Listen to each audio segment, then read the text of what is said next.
Hello guys and welcome to another video. For those of you who are subscribed, welcome back to my channel, and for those of you who are new here, I'm sorry for the jump scare. The 11th of April, Rick Riordan announced on his Instagram and on his Twitter that Walker Scobell was going to be playing the iconic Percy Jackson role on the upcoming Disney Plus Percy Jackson and the Olympians adaptation.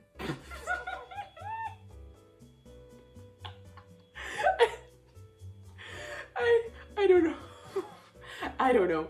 This was the picture that they used to introduce him to the fandom. So, a white boy with blonde hair and blue eyes. Not exactly the depiction of Percy Jackson we were expecting.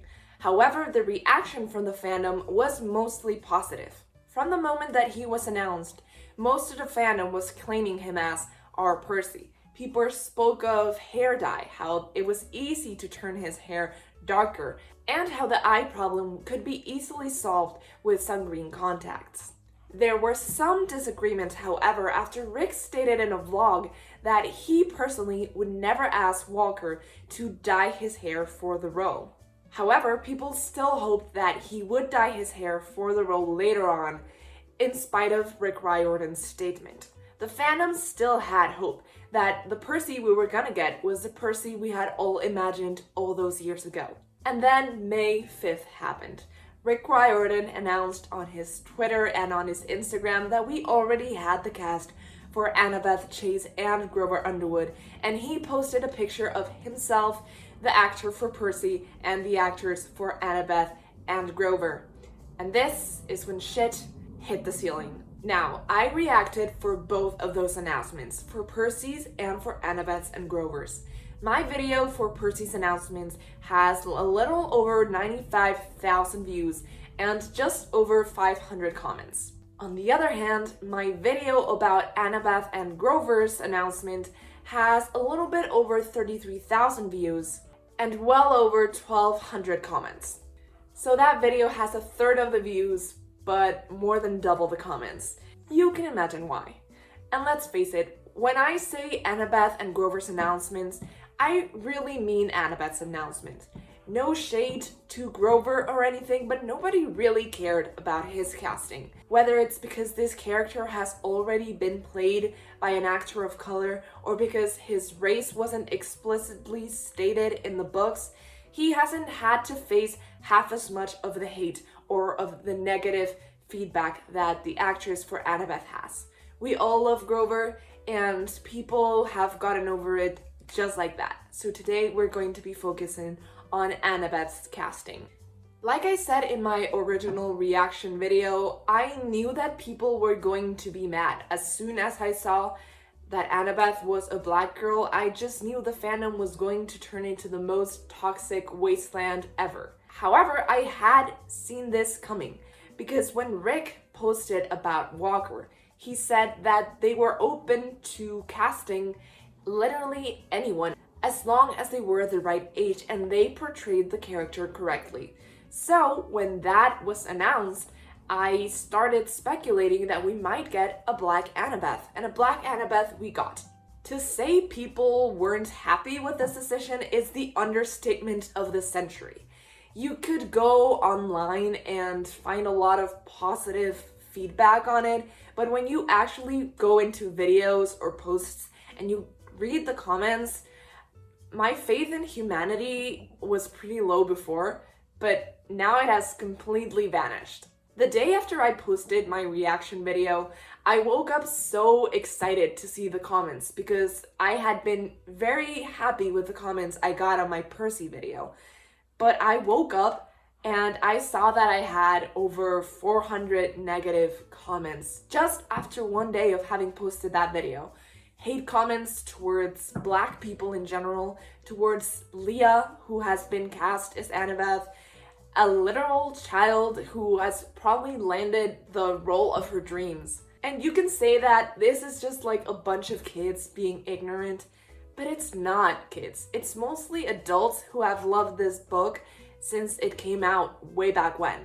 There's literally no excuse. So this video I'm making right now isn't about the hundreds of comments that I got about Annabeth not looking like the Annabeth they had in mind, because obviously she doesn't. That's like a correct statement. The Annabeth that we got for the TV show does not look like the Annabeth that was described physically in the books. And to me, that is okay. Today, I'm going to be talking about the other hundreds and thousands of comments I got. The comments I got from people saying they were no longer going to watch the show because a black Annabeth could never be their Annabeth. The comments I got saying that a black Annabeth could never be Annabeth because Annabeth is there to break the dumb blonde stereotype. The comments saying that Rick and Disney are just trying to fill a diversity quota and trying to be woke. The hundreds of comments that I got saying that this young actress only got the role because she's black. Today I'm here to talk about book to movie or TV show adaptations. What makes them a good adaptation and what makes them a bad adaptation. And I'm going to be talking about the inclusion of diversity in well-beloved book to movie or TV show adaptations. So, in order to start this discussion, let's start with the first argument against Leah being Annabeth.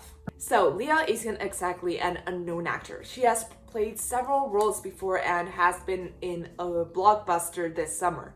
However, the only thing people are complaining about, because that's the only thing they know about her, are her looks. Because people don't actually know her acting abilities, seeing as most of the fandoms have never seen one for movies. So people complain about her based on her looks, which is fair enough. Most people usually get mad at an actor for not having the right eye shade.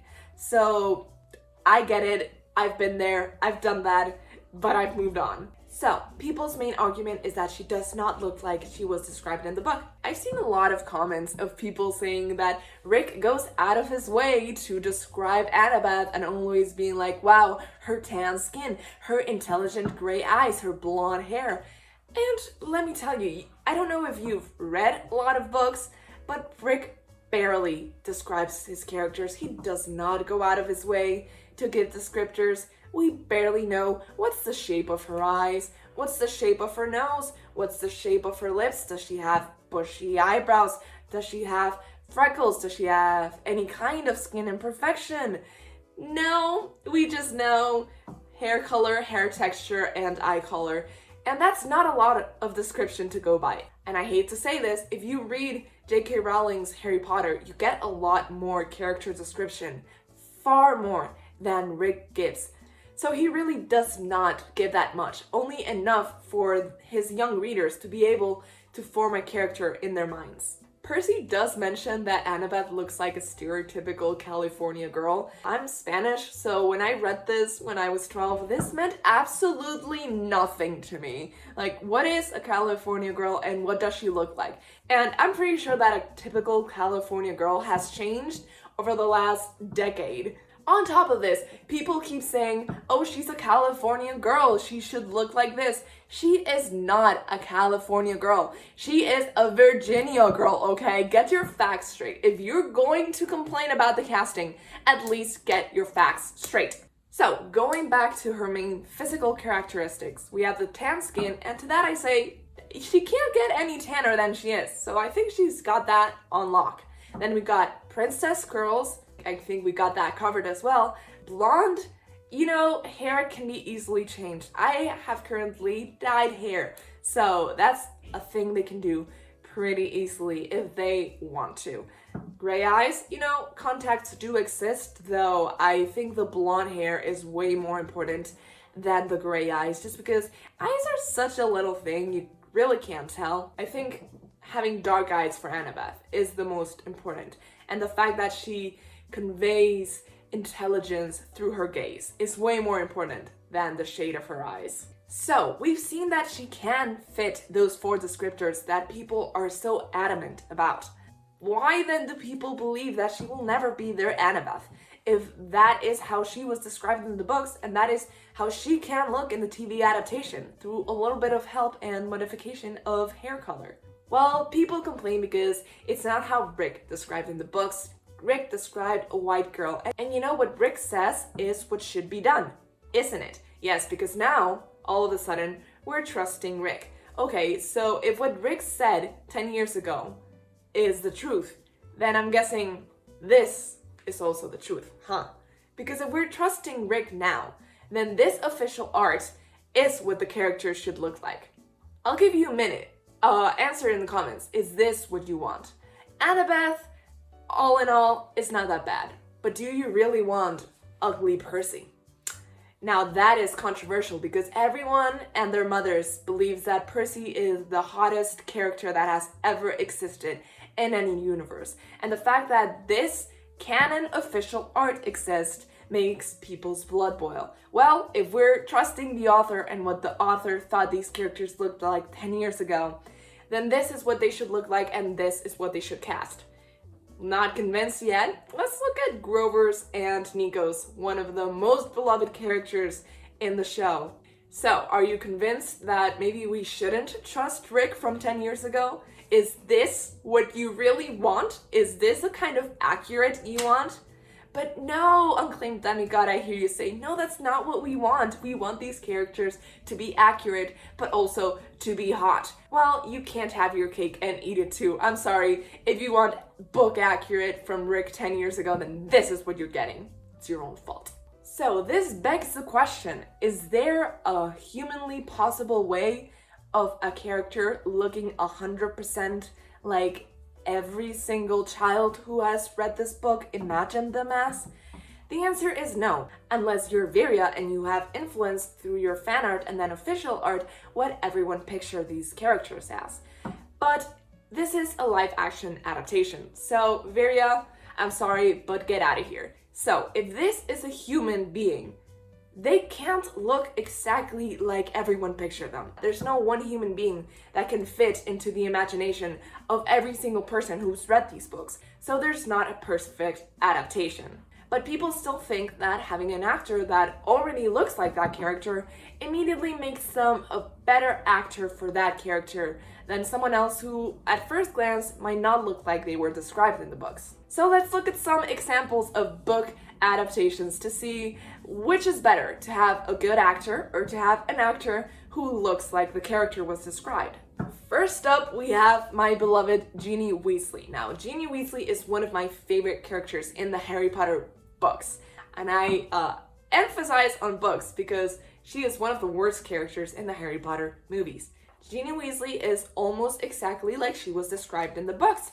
So she has light skin, probably some freckles, red hair, and that's probably it. That's what people care most about. Also brown eyes because she's a Weasley, so redhead, brown eyes, and pale skin. That's it. That's what's important, and that's what this actor looks like. According to people who hate Annabeth's casting, all of these physical characteristics should make Ginny a good adaptation, but she's actually the worst. She has none of the sass, of the fire that Ginny has. She's just a wet blanket. She is like an empty canvas that the writers forgot to fill in because she already looks like Ginny, so she doesn't have to act like Ginny. That is why the kissing scenes between Harry and Ginny are so uncomfortable to watch, because they have no chemistry whatsoever, even though they could most likely look like the characters were described in the books. So this is an example of an adaptation where an actress looks like the character but does not portray the character well. So we have a point for portraying the character over looking like the character. Then we have an opposite example, and this is the casting of Peeta Mellark in the Hunger Games trilogy. Now, this character, Peeta Mellark, was played by none other than Josh Hutcherson, whom I had a huge crush on when I was younger. When this casting got out, everyone was furious. Josh Hutcherson had brown eyes, brown hair, and he wasn't particularly tall or muscly. Peeta was described as having blonde hair, blue eyes, and being a huge dude who was super buff from carrying all those sacks of flour around all day. They did give him blonde hair, kept the brown eyes, and obviously kept his height because nothing could be done about that, but he did bulk up a bit. He still didn't look very tall, especially next to his co-stars, but he still stole the show. He portrayed Peeta Mellark, his kindness and his warmness and just all the goodness in him so well. For me, having read the books and watched the movies, He is the perfect Peter Millard. Is he not taller than 6 foot? Yeah, he's not. Does he not have blue eyes? No, not really, but I think he still portrays Peter so well. So this is an instance of an actor who was cast not looking like the character description, but then being a bit modified, through the hair to look more like he was described, and then portraying the character perfectly. There is a middle ground, but let's look at more examples. So our third example is Ruby from the Darkest Minds trilogy. You have probably not watched this movie because almost no one did. Back in the day, I was a huge fan of the Darkest Minds trilogy, so obviously I went to watch the adaptation. Ruby, who is described as a white girl with brown hair and brown eyes, I'm pretty sure, was cast as a black girl in the movie. And you probably know this actress. She plays almost any part in any YA adaptation.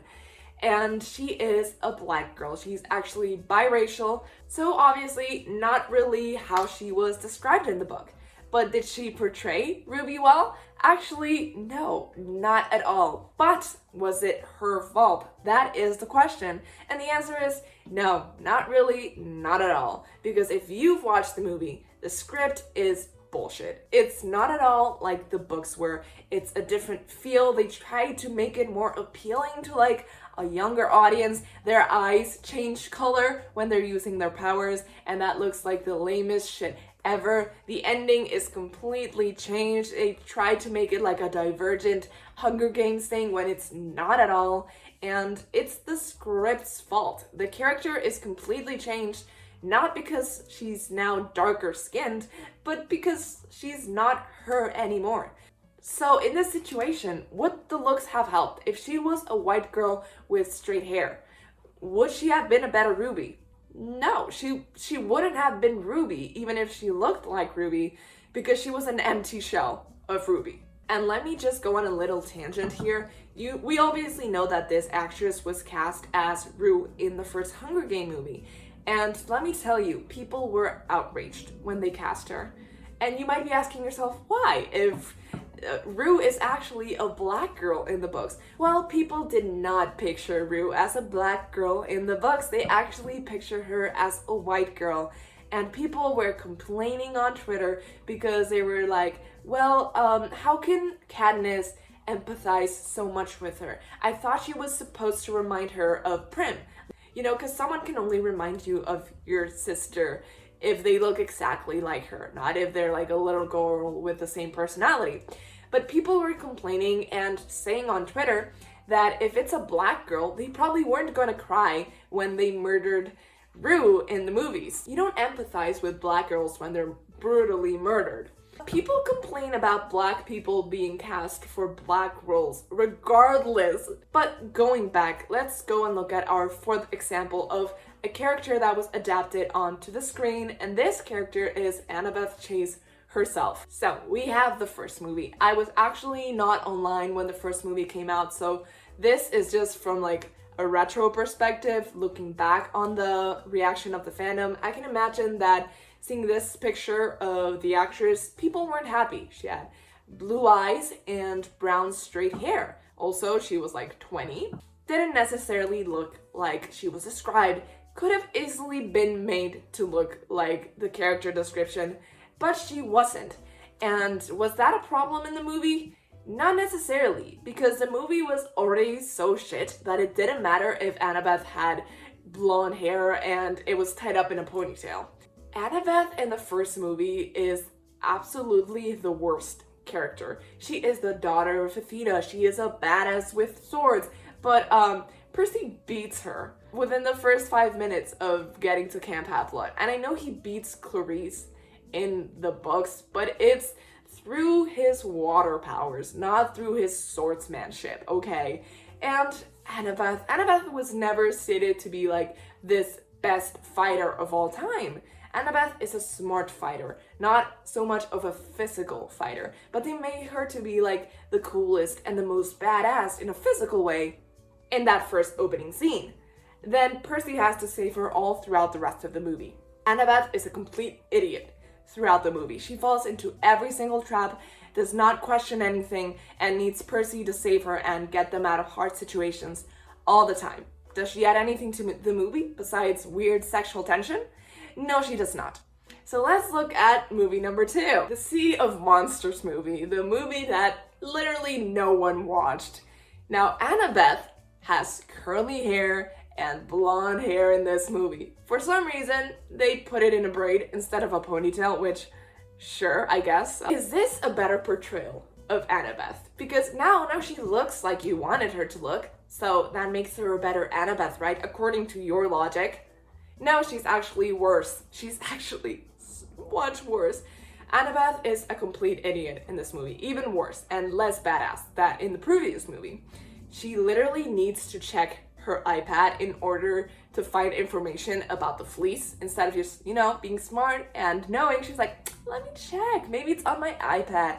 And then when they go to visit Hermes, she acts like a complete fool. And for some reason, because Grover is not there, she is suddenly the comic relief, which Annabeth should never be. So we have brown-haired Annabeth, terrible Annabeth, blonde-haired Annabeth, curly-haired Annabeth, still a pretty terrible Annabeth. So what is it? What do we truly want? Obviously, we wish we could all be Peter Malarks, okay, Judge Hutchersons, when at first glance we don't necessarily look like the character, but then they're perfect. But not everyone can be Judge Hutcherson, okay? So that brings us back to the problem that people have with Leah. It's not so much that she's not going to portray Annabeth well, is that people are just racist and don't want to accept a black girl playing Annabeth. That's it. I know that there are a lot of different opinions on this, and some of them are even valid. I do agree that it would be better if these characters had already been black or people of colors in the books, but we can't go back and rewrite the books. This is the best we can do.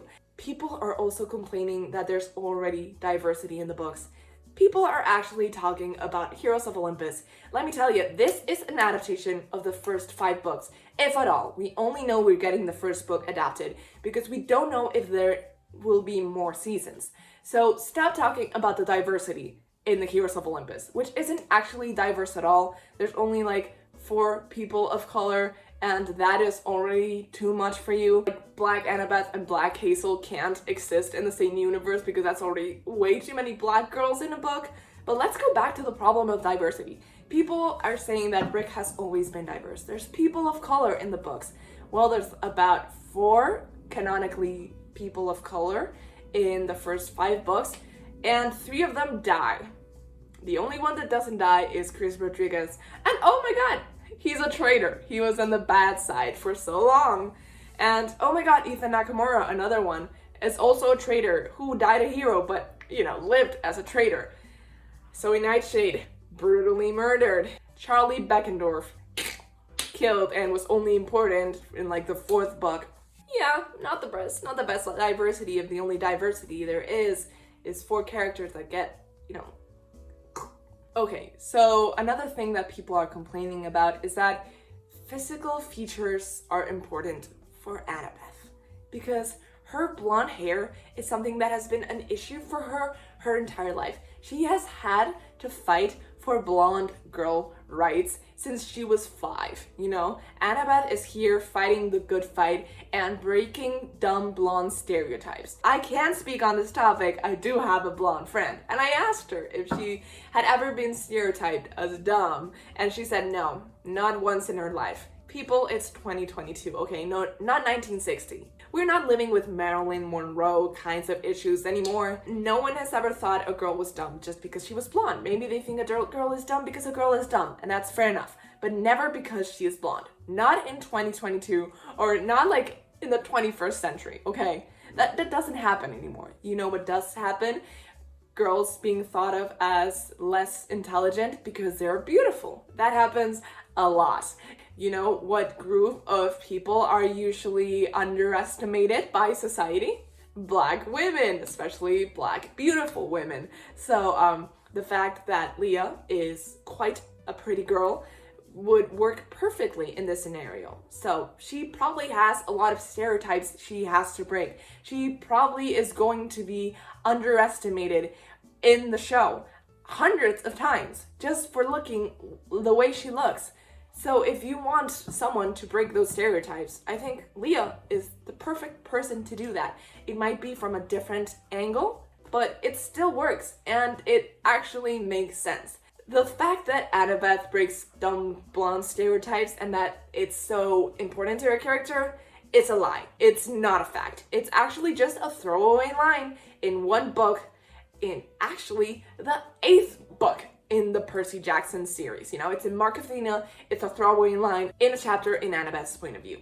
So is it really important if it's not mentioned until this book? Is it really important in these books for Annabeth to break the dumb blonde stereotype? Isn't Annabeth's character about literally so much more?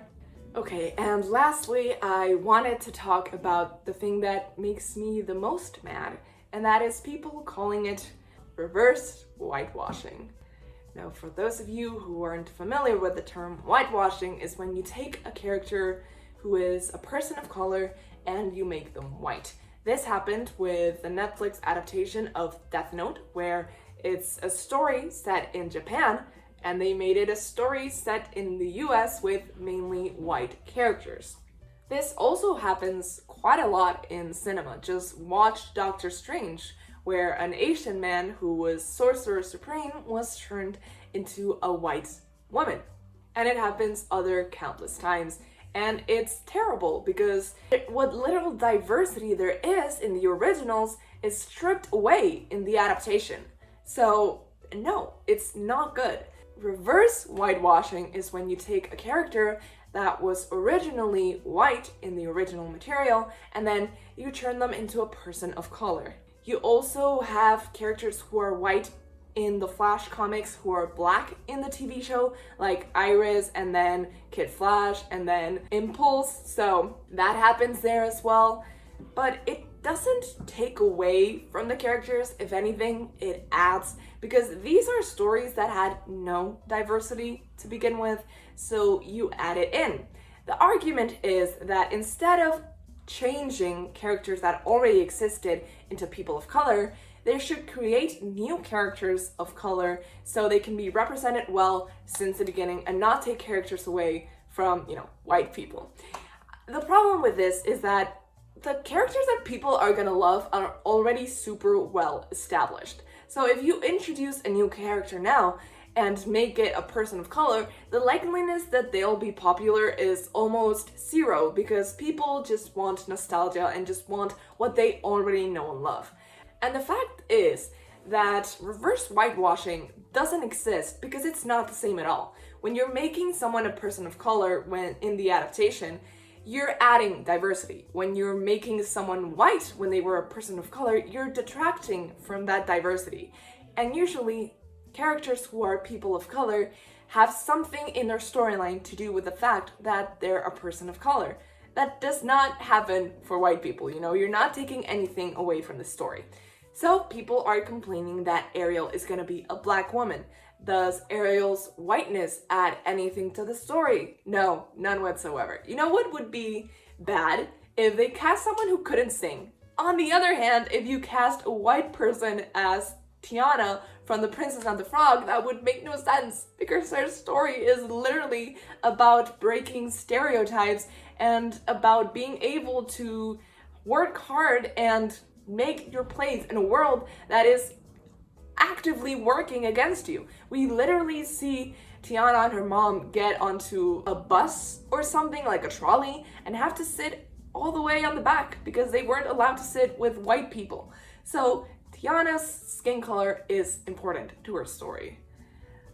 The Little Mermaids, a literal half fish, not so much. People are complaining, they're like, oh, if you make Annabeth black, then what about making Beckendorf white? What about making Hazel white or making Frank Latino? Hazel, you literally cannot change her backstory. Hazel's backstory is literally dependent on the fact that she was born in like the 20s or the 30s in the United States and was forced to go to like a black kids school that they only shared with Latinos. So that's already like problematic in and of itself. So you can't change that. It makes no sense for her to be another ethnicity. And then we get to Frank. Frank has to be Chinese. You know, silly Chinese Canadian baby man, important to his character. Why, do you ask? Well, he could be another ethnicity, but his ancestors come from China, which is important to him because it gives him some of his special powers. You know, it's all connected. So you really can't change their ethnicities, especially for those characters, because they're important to the character in and of itself. And then people are like, well, if you make Annabeth black, then I'm making Nico straight. You know, there's only one gay character in the first 10 Percy Jackson books, and people already think it's too much. And like, it's the same. Nico is the only LGBTQ plus representation we get for those first 2 series. Will doesn't count because it's not confirmed, okay? So Nico is the only thing we have. It's a sliver, you know, it's a needle in a haystack. And you want to take it away because now Annabeth is black, so you can change everything you want. It's not the same. It's literally not the same. Nico is 1 in 100. And you know how many other straight people there are, okay? And you know how many other white people there will be, you know, to balance out Annabeth being black? There's this thing called like a diversity bias. It also happens with men and their perception of women. If there's like 2 women in a group of 6 people, they'll believe that women make up, you know, half or even more. And men think that women talk much more than they do, even if they just, you know, make up like 40% of the conversation. They'll be like, yeah, women were speaking for like 70% of the time. And this also happens with race. There's a diversity bias. If you see one black character in an all-white cast, you're like, oh, that's good. There's diversity. When there's like an all-white cast with mainly men and 1 woman, yeah, Marvel, I am talking about you. That's not diversity. That's having 1 black dude and one white lady. People are scared that Nico is going to be a person of color, and I personally wouldn't mind that, but in this case, I think it would not make sense for the plot because Nico is canonically Italian. Not only that, because, you know, Italians can be people of color, but he's an Italian person in the 1940s in Italy. So I'm pretty sure it's, you know, significant for him to be white because yes, Italian people are ethnically white for those of you who don't know. But I feel like if he was a person of color, he would have had a much harder time in Italy, you know, in that time period. Having looked at all those arguments, I'm pretty sure that the only people still on this video are people who already agreed with me from the start. But on the off chance that there is someone who still wants to see why I think the way I do, let's look at 14-year-old me.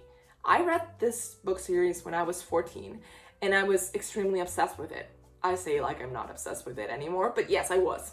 If this show was being adapted way back when and I got a black Annabeth, I probably would have been upset over it too. I wouldn't have been justified. I would have just been an ignorant kid who didn't know any better. And for those kids who are complaining, I hope you've seen this video and that I have managed to change your mind, or that you're at least open to watching it and changing your mind. I hope you're not someone who is not going to watch the show just because they cast a girl in her dream role and she doesn't necessarily look like you imagined her. I know there's a lot of people of color who also disagree with this casting. Their points of view are valid, but I still believe that it's completely valid for the adaptation to be something different. For me, as I have come to terms with it, because I have always been kind of a purist when it comes to adaptations of my favorite books, now I see an adaptation as a parallel universe, something that exists at the same time as your favorite book or book series, but doesn't necessarily have to be a mirror version of it. So you can have something like Heartstopper, which is an adaptation that I love, but it adds so much and it changes a little bit. And it's still Heartstopper, but it's a different Heartstopper. If I want Heartstopper to be like in the graphic novels, I can just go read the graphic novels and nothing in there will have changed just because the show changed some things. They're both still canon, but you know, parallel canon, they don't converge. So that's what I'm thinking for this TV show, and for any other adaptation ever. The perfect adaptation does not exist. As I said, even if you believe that what the author said 10 years ago is what should be the reality, you probably don't agree on one person being perfect, because everyone has different preferences and a different imagination. This adaptation is Percy Jackson, and Leah is Annabeth in the adaptation, and that's perfect. Black Annabeth is Annabeth in the adaptation. I love it, and I'm so happy so many young girls are going to be able to see themselves in Annabeth, because Annabeth is a great character, and honestly, I see so much of myself in her. And now a lot of people can too. Now they can see themselves on screen in such an important adaptation by Disney+. This is such an important moment. But it's okay if you still like White Annabeth. I mean, I still love White Annabeth. She's the one that I met first and the one I know, because we still don't know Black Annabeth. So you can still love White Annabeth. You can still picture White Annabeth when you read the books. That's perfectly fair. That's how she is described. But Black Annabeth is the show's Annabeth, and they're both Annabeths.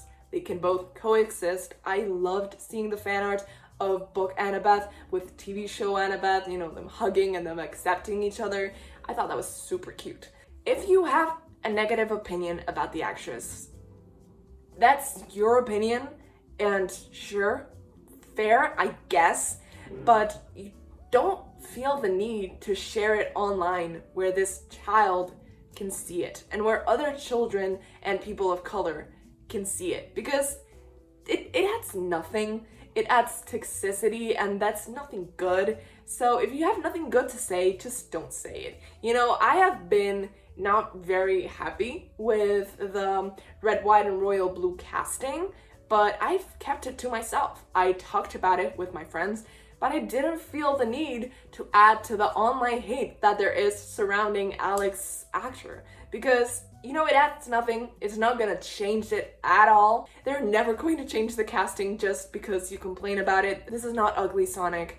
So if it adds nothing, why post it online? Especially, it's adding nothing, and you're just contributing to the cycle of hate. So keep it to yourself. That's fine. Just let your blood boil and not watch the show and be bitter by yourself.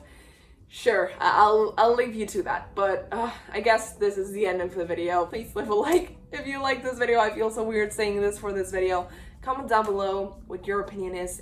Leave some positivity in the comments just to balance the ones I got in that reaction video. Subscribe if you haven't already. Click that bell button so you get notifications every time I post a new video. I post videos just like this every single Friday, and I guess I'll see you guys next time. Bye!